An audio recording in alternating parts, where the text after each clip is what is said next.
90 দশকের শেষ 3 বছর এবং 2000 সাল থেকে 2012 পর্যন্ত যাদের জন্ম তাদের বলা হচ্ছে জেনারেশন জেড বা সংক্ষেপে জেন জি।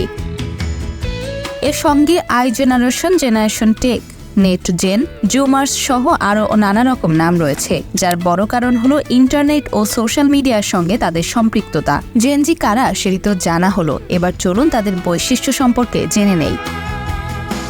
জেন জি ইন্টারনেট নির্ভর বলেই আগের প্রজন্মগুলো থেকে বেশি এগিয়ে। তারা নিজেদের যে কোনো প্রশ্নের উত্তর খুঁজে পেতে গুগল নির্ভর। এদের বেশিরভাগই শহর বা মহানগর এলাকায় বড় হচ্ছে।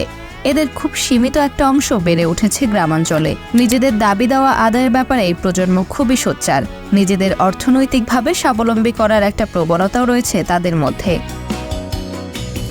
তারা ইন্টারনেট নির্ভর হওয়ার ফলে ফ্রিল্যান্সিং, গেমিং, ই-কমার্স খাতে দক্ষতা এবং সাফল্যের সাথে বিচরণ করে নিজেদের অর্থনৈতিকভাবে স্বাবলম্বী করতে সক্ষম হয়।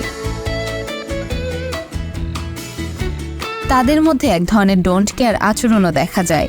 তবে এদের মাত্র 4% 18 থেকে 21 বছর বয়সের মধ্যেই বিয়ে করছেন। এই হার তাদের আগের প্রজন্মের তুলনায় প্রায় অর্ধেক। এই প্রজন্মের মুখে মুখে কিছু অদ্ভুত প্রচলিত শব্দ ঘোরাফেরা করে, যেগুলো তাদের মধ্যে বেশ জনপ্রিয়, যেমন delulu, goat, red flag, পুকি, drip, cook ইত্যাদি।